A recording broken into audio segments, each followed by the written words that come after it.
Son Excellence, le professeur Kanouba Bakar, ministre de la Santé, et les représentants de l'OMS.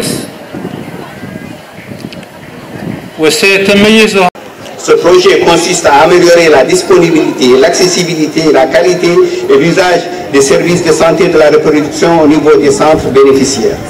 Ceci permettra de renforcer le système de gestion et de coordination de la lutte contre les décès maternels dans les 3 wilayas de Nouakchott, rendre disponible 24 heures sur 24 et 7 jours sur 7 une équipe de personnel qualifiée pour appliquer les politiques, normes et procédures de la santé de la reproduction de la mère, du nouveau-né, de l'enfant dans les 11 formations sanitaires ciblées.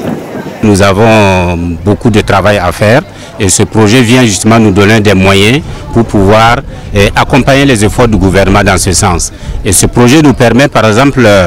d'améliorer la coordination de tout ce qui intervient dans le domaine de la réduction de la mortalité maternelle, infantile et des adolescents. Également d'améliorer l'harmonisation, d'appuyer le gouvernement pour équiper un certain nombre de centres de santé. Vous avez entendu parler de 11 formations sanitaires et donc nous allons leur apporter des tables chauffantes, du matériel médico-technique de tout genre, des médicaments également, pour une meilleure prise en charge des femmes qui viennent accoucher dans nos formations sanitaires.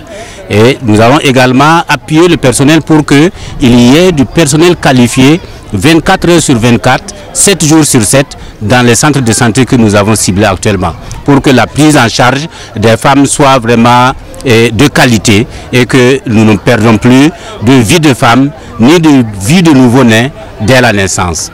Ce projet qui est le fruit d'une coopération sud-sud entre l'Inde et la Mauritanie à travers le système des Nations Unies, en particulier l'OMS, est un projet qui a pour but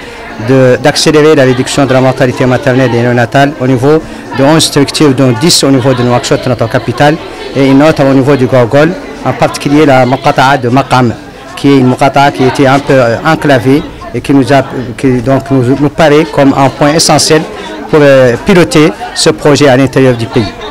Donc il est d'un montant de 400 000 $. Et il est essentiellement basé sur des équipements, la formation du personnel et la création d'un environnement favorable pour le travail du personnel. Donc, qui doit être un personnel de qualité pour pouvoir